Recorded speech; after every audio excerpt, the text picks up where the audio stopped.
بسم اللہ الرحمن الرحیم۔ نیا گھر چاہیے، نئی گاڑی چاہیے یا کسی بیماری میں مبتلا شفا چاہیے؟ رمضان المبارک کا چاند دیکھنے کے بعد یہ عمل ضرور کر لینا۔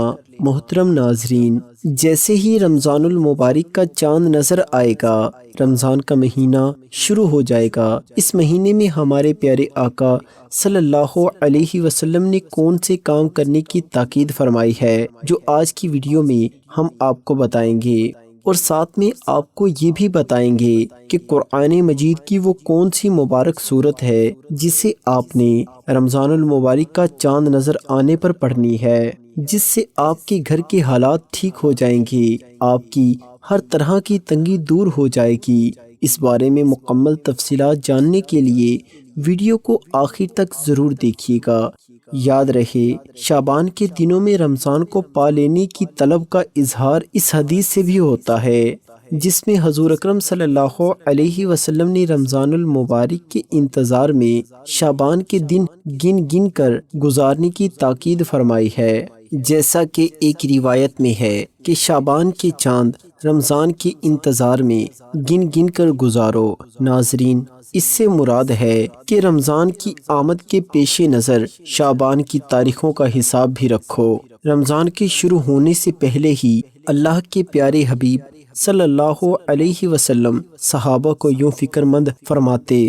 یاد رہے، یہ صرف صحابہ کو فکر مند نہیں فرمایا، بلکہ پوری امت کو یہ پیغام دیا ہے کہ رمضان میں کیا عمل کرنے چاہیے۔ اس بارے میں حضرت سلیمان فارسی سے روایت ہے، نبی کریم صلی اللہ علیہ وسلم نے شعبان کی آخری تاریخ کو واضح فرمایا، اور رمضان کی آمد کی خبر دیتے ہوئے آپ صلی اللہ علیہ وسلم نے فرمایا، سنو، تم پر ایک مہینہ سایہ فگن ہونے والا ہے، جو بہت بڑا اور بہت مبارک مہینہ ہے۔ اس مہینے میں ایک رات ایسی ہے جو 1000 مہینوں سے بڑھ کر ہے۔ اللہ تعالیٰ نے اس کے روزے رکھنا فرض فرمایا اور اس کی رات کے قیام کو ثواب ٹھہرایا۔ جو شخص اس مہینے میں کوئی نفلی نیکی بجا لائے گا، وہ ایسا ہی ہے جیسے عام دنوں میں فرض کا ثواب ہے، اور جو شخص اس مہینے میں کسی فرض کو ادا کرے گا، وہ ایسا ہے جیسے غیر رمضان میں 70 فرض ادا کرے۔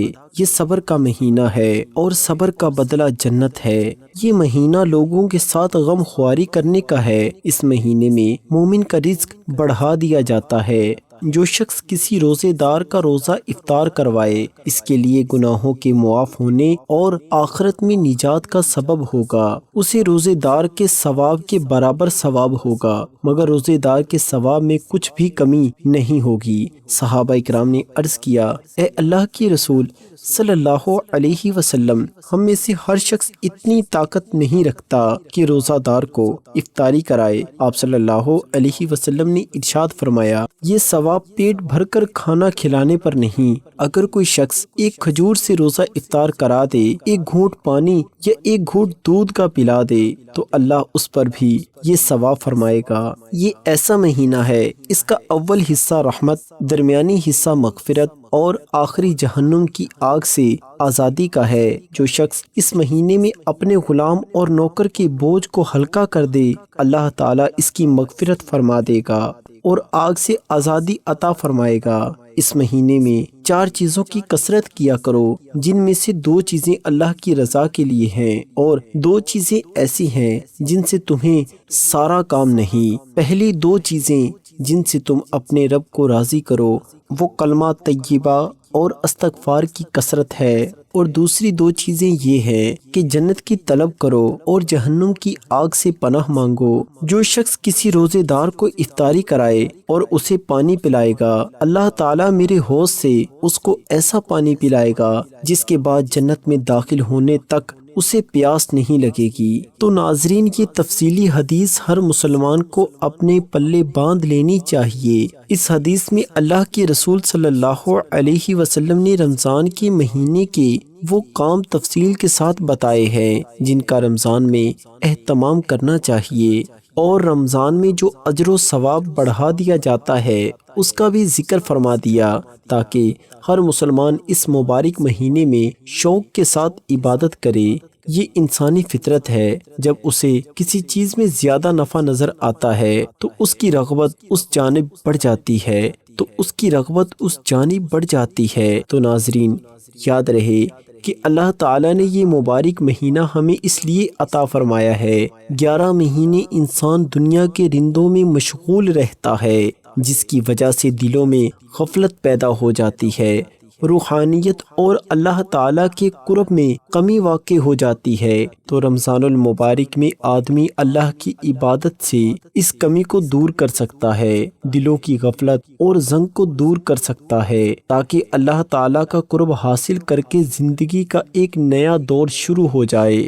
آئیے اب آپ کو بتاتے ہیں کہ رمضان کا چاند دیکھ کر کون سی سورت پڑھنی چاہیے۔ کہتے ہیں کہ کسی نے حضرت علی رضی اللہ تعالی عنہ سے شکایت کی کہ اس کے گھر کے حالات خراب ہیں، اس میں تنگی ہے، تو حضرت علی رضی اللہ تعالی عنہ نے اس شخص سے فرمایا کہ ابھی رمضان کا مہینہ قریب ہے، اس لیے جب تک رمضان کا چاند دیکھو اور چاند دیکھتے ہی سورہ فاتحہ کو پڑھ لینا اور اپنے حالات کے لیے دعا کرنا، کیونکہ میں نے اللہ کی رسول صلی اللہ علیہ وسلم سے سنا ہے جب رمضان آتا ہے تو جنت کے اور اللہ کی رحمت کے دروازے کھول دیے جاتے ہیں اور جہنم کے دروازے بند کر دیے جاتے ہیں۔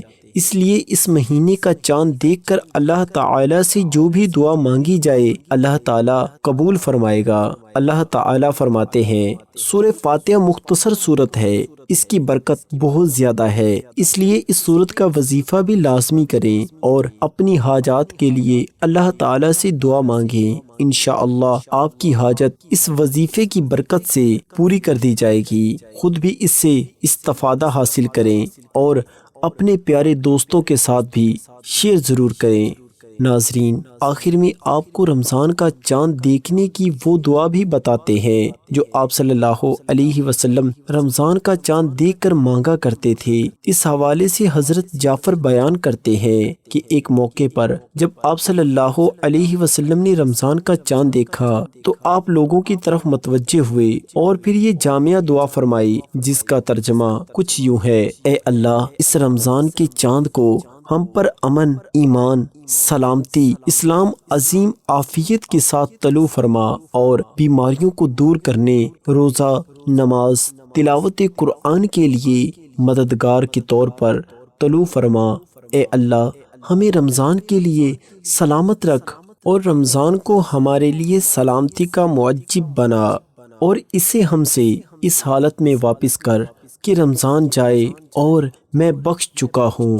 اے اللہ، ہم پر رحم فرما اور ہم سے درگزر فرما۔ اس لیے ہمیں چاہیے کہ ہم رمضان شروع ہونے سے پہلے اللہ تعالی سے عہد کریں کہ ہم اس مہینے میں کوئی ایسا کام نہیں کریں گے جو اللہ کی ناراضگی کا سبب ہو، اور اس مہینے میں ہم اپنا زیادہ تر وقت اللہ تعالی کی عبادت اور اس کی خوشنودی میں گزاریں گے انشاءاللہ۔ دعا ہے اللہ تعالیٰ میرا سنانا اور آپ کا سننا اپنی بارگاہ الہی میں قبول اور منظور فرمائے، آمین ثم آمین۔ پیارے ناظرین، کمنٹ باکس میں اللہ کے 99 ناموں میں سے ایک نام ضرور ٹائپ کریں۔